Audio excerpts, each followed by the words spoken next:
আপনি এখন থেকে আপনি এভাবে চলবেন যাতে আপনি সুস্থ থাকতে পারেন। যদি আমরা মনে করি যে lifestyle, wait control, regular exercise এবং সুষম খাবার। আমরা হাঁটু ব্যথা নিয়ে যেহেতু কথা বলছি, এটার চিকিৎসা পদ্ধতি কিরকম আপনাদের কাছে?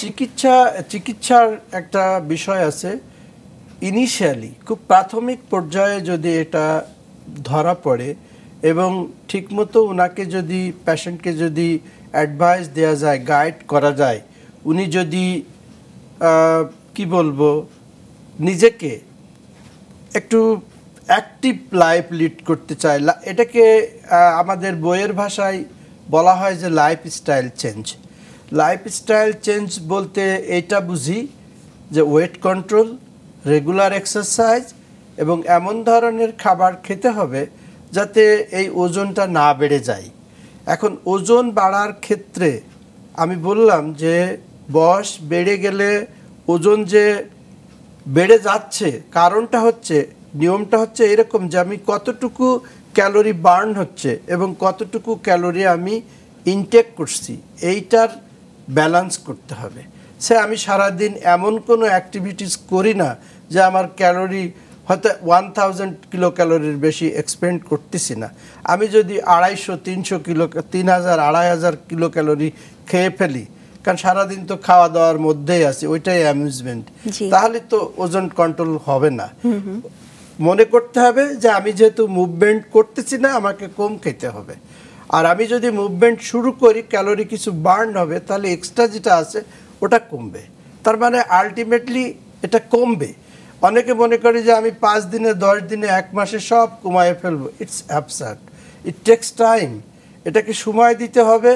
আপনাকে লাইফস্টাইল চেঞ্জ বলতে বোঝানো হচ্ছে যে আপনি এখন থেকে আপনি এভাবে চলবেন যাতে আপনি সুস্থ থাকতে পারেন, এই ধরনের অসুখগুলো থেকে নিজেকে সুস্থ রাখতে পারেন। তো সেটা যদি আমরা মনে করি যে lifestyle, wait control, regular exercise এবং সুষম খাবার। এখন এই রেগুলার এক্সারসাইজ এক একজনের ক্ষেত্রে এক এক রকম। কেউ যদি রেগুলার টেনিস খেলে, then he can play the tennis, তার জন্য সেটাই ভালো। কারণ সেই সুযোগটা নাই, তাহলে হাঁটাটা আমার মনে হয় যে অতি সহজেই করা সম্ভব। এখন কেউ যদি মনে করে যে আমি ফুটবল খেলবো, হি ক্যান প্লে ফুটবল অলসো, কিন্তু এটা অ্যাক্টিভ লাইফে যেতে হবে। তারপরের স্টেজে যদি মনে করি যে না, এমনই অবস্থা দাঁড়িয়েছে যেটা হচ্ছে না, তখন অনেক চিকিৎসা আছে, যেটা একজন বিশেষজ্ঞ চিকিৎসক হিসেবে আমি এইটুকু বলতে পারি, আমরা অনেক ধরনের ওষুধ দিই যেটা কার্টিলেজটাকে ক্ষয় থেকে রোধ করে। আবার অনেক ধরনের এখন ইন্টারভেনশন আছে, যেটা আমরা পিআরপি দিচ্ছি বা ভিস্কো জেল দিচ্ছি বা অনেক সময় স্টেরয়েড ইন্ট্রাআর্টিকুলার ইনজেকশন দিই। যখন শেষ স্টেজে যেয়ে কিছু করা যাচ্ছে না, বয়স হয়ে গেছে, একজন মানুষ অনেক সাফার করতেছে, কিভাবে করা যায়। আবার এই স্টেজে ওনাদের অনেকগুলো কোমরবিডিটিস, অনেকগুলো ডিজিজ সাথে থাকে, যেমন ধরেন হার্ট ডিজিজ আছে, ডায়াবেটিস আছে, কিডনিতে সমস্যা আছে, ব্যথার ওষুধ দেওয়া যাচ্ছে না, অনেকগুলো বিষয় আছে। সেই বিষয় চিন্তা করে তখন আমরা স্টেরয়েড জয়েন্টের ভিতরে ইনজেকশন দিই, অথবা ভিস্কোজিল দিই, অথবা পিআরপি দিই।